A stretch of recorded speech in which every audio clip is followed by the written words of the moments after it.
In this video, I will be talking about my current word of the moment and why word of the year will not be a thing for me in 2024. Let's do it.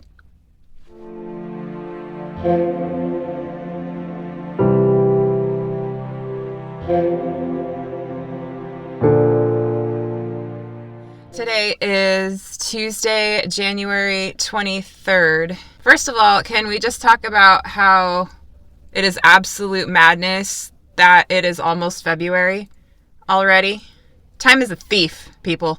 Seems like I was just consoling my cat from her trauma of the New Year's fireworks, and here we are nearing the end of the month. What even is time? Don't even know. The general rhythm of the feel of 2024 thus far is that I have cruised into the new calendar year like a snail. Everything just feels slow. And it's not a bad thing.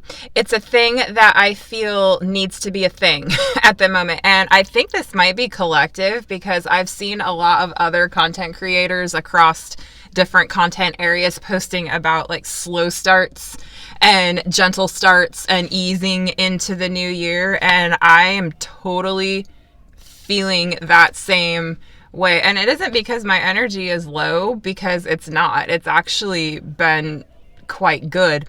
I've just really felt a need to allow myself some space and just breathe, deeply and regularly. The end of 2023 felt really chaotic for me, just for not really any reason in particular. It was just kind of the energy in the air. I felt it was just all over the place, and it felt like there was a lot going on, even though at times there really wasn't. And I just decided that for 2024, for the beginning of this calendar year, I wasn't going to buy into the hype of the get up and go mentality where we're all supposed to have everything in place and figured out by January 1, or we're setting ourselves up for failure. Not doing that. Like in late 2022, for example, toward the end of the year, I had a lot of my beginning of 2023 stuff already filmed and posted, like my Techo Kaigi and some other divination stuff that I intended to have in place for the beginning of the year. But I was also in a place where I felt like it was a good place and a time to do that. I'm just not feeling that this year. And I feel a little bit validated in a way, just because a lot of my favorite planner and journaling content creators are just now coming out with their Techo Kaigis for 2024, or even just the beginning of 2024. And it's a thing. It's a collective thing. I think a lot of us are just feeling that need to take a step back and not have to worry about having all the things figured out for an entire 365 days.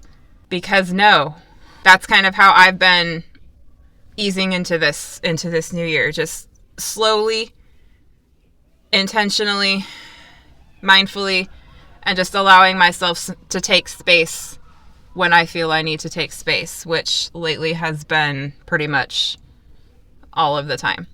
I still have 2024 related videos that I would like to do, like my Techo Kaigi, but my planner and journaling video, I'm really feeling it's not the right time to post that, because we've been in this new year for almost a month, and I've figured a couple of major things out for my system after we've already been into the year that I didn't have in 2023. And so I'm really feeling that it's kind of getting solidified now. January is that month where energetically, I think we kind of have it back asswards. January is, at least in the Northern Hemisphere, it's winter.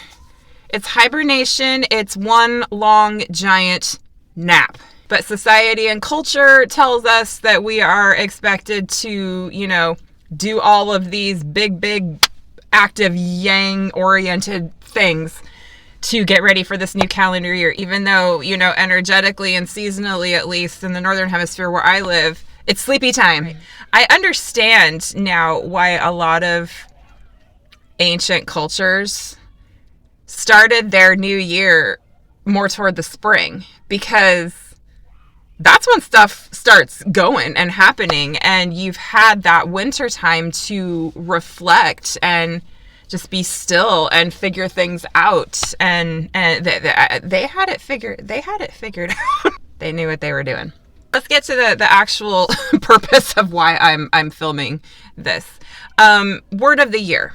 The concept of word of the year. I see it a lot. I have engaged in this practice myself on occasion, and I see it across content. Like, I see it in divination related videos. I see it in planner and journal related videos. I see it in minimalism and decluttering and organizing videos. I see word of the year is very common, I think, across content areas. And it has a benefit in concept. Having that one thing that can kind of anchor you and focus you can be beneficial. But here's the thing. A year's a really long ass time. And for one word to dominate your entire year, when you might have a year where you have a major life-changing event and your whole world has been turned upside down, one word to encompass the entirety of a calendar year just might not cut it. That's why in 2024, I am engaging in the practice of word of the moment, or not, because I might not feel like I need a word. So my current word of the moment actually snuck in about the beginning of December last year, when I was just thinking about things, you know, and my life and where I'm at with things, you know, just kind of across the board, just all encompassing. And I think that's part of where the overwhelm kind of came in, just because I felt like in many ways I just had too much. I have too much stuff. I have too many practices. I have too many commitments. I have too many things just across the board. A word kept sneaking into my awareness at this time toward the beginning of December, and still currently right now. It just kept making its appearance, and I kept hearing it and seeing it in print, you know, like you do when you think this is probably for me, but I'm not quite sure. And then the universe just starts throwing omen frisbees in your general direction. And, you know, it's like, here you go. And so maybe eventually you'll actually get the point. But for me, the word that kept cropping up was curate. Curate. Curate is an interesting word because it's often used in the context of collections or art or something, exhibits, things that are going to go on display. But curation can also apply to life. You can curate your belongings. You can curate your wardrobe. You can curate, if you are a divination tarot person and you have a library of decks, you can curate your decks. You can curate your art supplies, your planner supplies, your journaling supplies. You can curate pretty much anything. And that was that activity of curating, of really getting in touch with those things that matter and that are important to me. It really just invaded my consciousness, and it hasn't left. So at this point, my word of the moment is curate, and there are a lot of aspects of my life that I am curating. Some are physical, some are not physical, like, for example, time. I feel that you can curate your time and allocate it in a way that is going to be, in the end, meaningful for you, and that you will get something out of it. Time as we know it in our reality and how we exist in these, you know, meat suits, you know, it's finite, right? So we only have so much of it to go around. So how are we going to spend our time? And that is something I've been thinking a lot about as of late. I think it's safe to say you could also curate relationships. You know, you can examine those relationships that you have and filter out ones that might not maybe necessarily be the best thing for you, and, you know, just set some boundaries and practice some healthy detachment. Detachment is another good word that I was really kind of into last year, and I have a feeling it might make a comeback this year.